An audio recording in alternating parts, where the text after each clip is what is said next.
नमस्कार साथियों।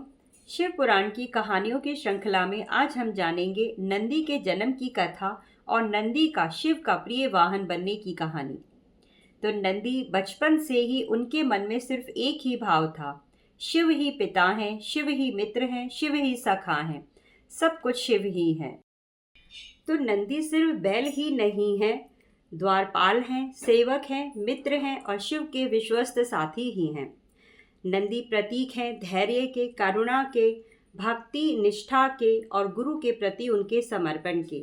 आज भी कैलाश पर पहले देव दर्शन नहीं होते हैं, नंदी दर्शन होते हैं, क्योंकि गुरु तक जाने से पहले द्वारपाल का आशीर्वाद आवश्यक है।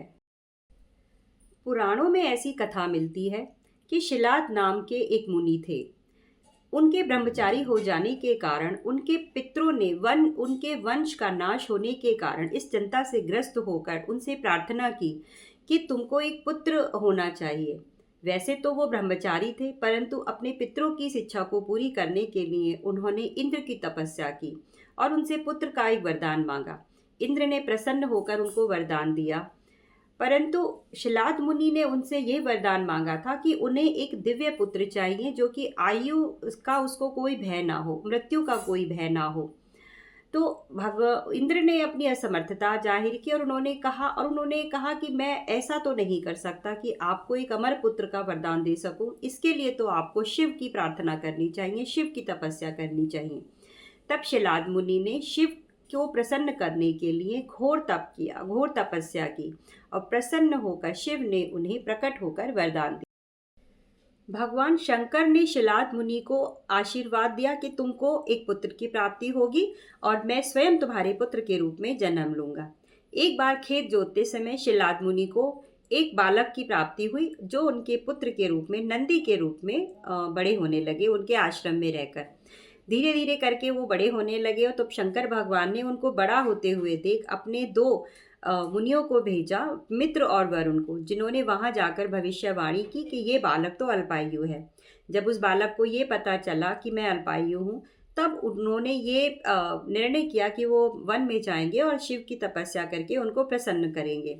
तब वो वन में गए और उन्होंने शिव की कठोर तपस्या की, जिससे प्रसन्न होकर शिव ने प्रकट होकर उनको वरदान दिया कि तुम अल्पायु नहीं होगे, दीर्घायु होगी, मृत्यु का तुम्हें कोई भय नहीं होगा और तुम तेजोमयी होकर मेरे सेवक के रूप में प्रसिद्ध होगे। भगवान शंकर ने उमा की सम्मति से समस्त देव गणों का अधिपति नंदी जी को बना दिया और इस तरह नंदी नंदीश्वर हो गए।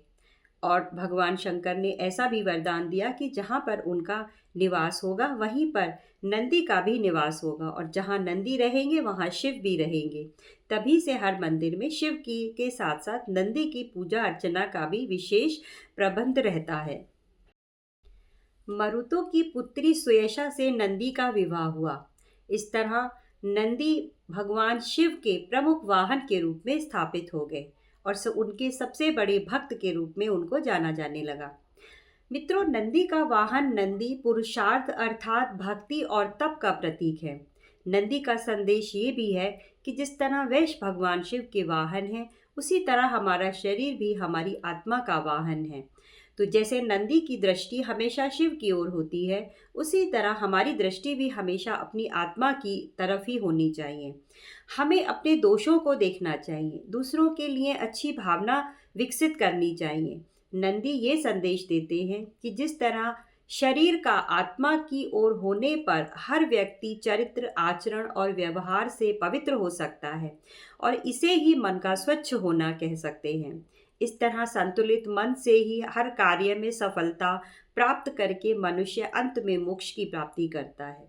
तो ये रही नंदी के उनका जन्म और शिव के प्रमुख वाहन बनने की, उनका प्रिय वाहन बनने की एक छोटी सी कहानी।